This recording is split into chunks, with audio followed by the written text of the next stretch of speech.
আজকে আপনাদের জন্য নিয়ে এসেছি একদম ঘরোয়া স্টাইলে মশলাদার আর সুস্বাদু কাতলা মাছের কালিয়ার রেসিপি। এটা এমন এক পদ যা বাঙালির হৃদয়ে আলাদা জায়গা করেও নিয়েছে। চলুন চটপট দেখে নিই কীভাবে বানাবো এই অসাধারণ পদটি। আসসালামু আলাইকুম, সবাই কেমন আছো? আশা করি তোমরা সবাই অনেক ভালো আছো। আমি তাহিদ তাওসিফ, ফেসবুক পেজ থেকে তাহিদ তাওসিফের আম্মু। আজকে আবার একটা লং ভিডিও নিয়ে তোমাদের সকলের মাঝে চলে আসলাম। আজকে তৈরি করব কাতলা মাছের কালিয়া। আর কাতলা মাছের কালিয়াটা তৈরি করার জন্য এখানে বড় সাইজের 4 পিস কাতলা মাছ নিয়েছি। আর এখন একটু সামান্য হলুদ, লবণ আর মরিচের গুঁড়া দিয়ে খুব সুন্দর করে আমি 2 পাশটা মাখিয়ে নিচ্ছি হাত দিয়ে। খুব সুন্দর করে মাখিয়ে নিয়ে ওপর থেকে এখন দিয়ে দিব সরিষার তেল।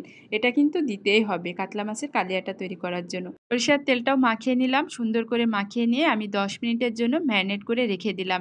এই ফাঁকে তোমাদেরকে দেখিয়ে দেব বাকি উপকরণগুলো আমি কী কী রেডি করে নিয়েছি কাতলা মাছের কালিয়াটা রান্না করার জন্য। এখানে তেজপাতা, দারচিনি, এলাচ, কাঁচা লঙ্কা, পেঁয়াজ কুচি নিয়েছি, আদা, রসুন আর পেঁয়াজটা একসাথে পেস্ট করে নিয়েছি। লাগবে আমাদের টক দই, যেটা না হলে কাতলা মাছটা রান্না সম্পূর্ণই হবে না। আর এখানে কিন্তু আমি টমেটো পেস্ট নিয়েছি। আর কাতলা মাছ তো রেডি। চুলায় একটা কড়াই বসিয়ে দিলাম। এখন দিয়ে দিব সাদা তেল। তেলটা একটু হালকা গরম হয়ে আসলে কিন্তু এক একে কাতলা মাছগুলোকে দিয়ে খুব হালকা করে ভেজে তুলে নিতে হবে। মাছ ভাজার গন্ধে মনটা ভরে যাবে। সাবধান, বেশি কিন্তু মাছটা ভেজে নেওয়া যাবে না।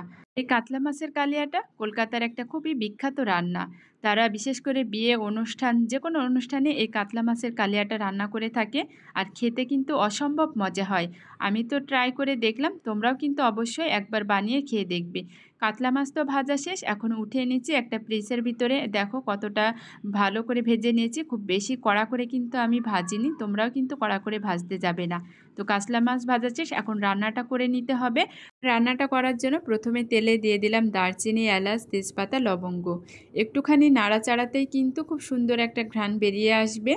আর তারপরেই কিন্তু এক একে দিয়ে দিব পেঁয়াজ কুচো। পেঁয়াজ কুচোটাকে খুব সুন্দর করে নেড়ে চেড়ে হালকা করে আমি বেরেস্তা মতো করে নিব।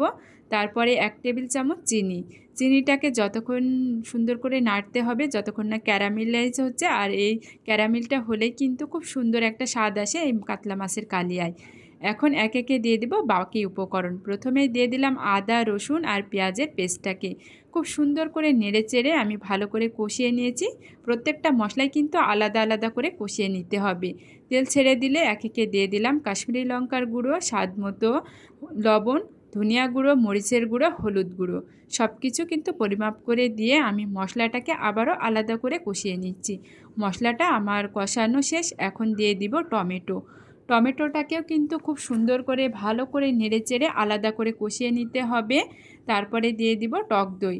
মশলাগুলো যতক্ষণ না তেল ছেড়ে দিচ্ছে ততক্ষণই নাড়তে হবে।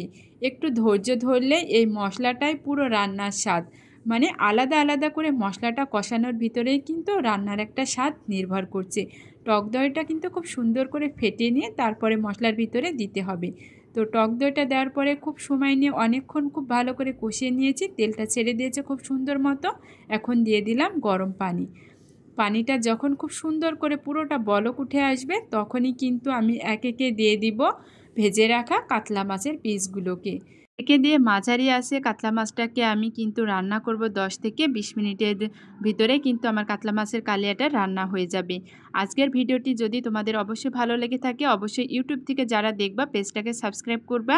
আর ফেসবুক থেকে দেখলে পেজটাকে কিন্তু ফলো দিতে ভুলো না। আর কে কোথায় থেকে ভিডিওটি দেখছো অবশ্যই কিন্তু কমেন্ট করে জানাবে। আমার এই কাতলা মাছের কালিয়াটা প্রায় রান্না শেষের দিকে, তখনই কিন্তু ওপর থেকে দিয়ে দিব চেরা কাঁচা লঙ্কা, সামান্য একটু লবণ দিলাম, লবণ কম হয়েছিল, আর পেঁয়াজের বেরেস্তা যেটা স্কিপ হয়ে গিয়েছে আমার ওটাও দিয়েছি। পেঁয়াজ বেরেস্তা কিন্তু দিতে হবে। আর এই রান্নার কিন্তু এক কথায় রং, গন্ধ, স্বাদ সবই এক কথায় অসাধারণ, খেতেও অসম্ভব মজা হয়। যারা কলকাতার দিদিরা আছো তারা যদি একবার আমার ভিডিওটি দেখো একটু হলো কমেন্ট করে জানিয়ে যাব। সবাইকে আল্লাহ হাফেজ।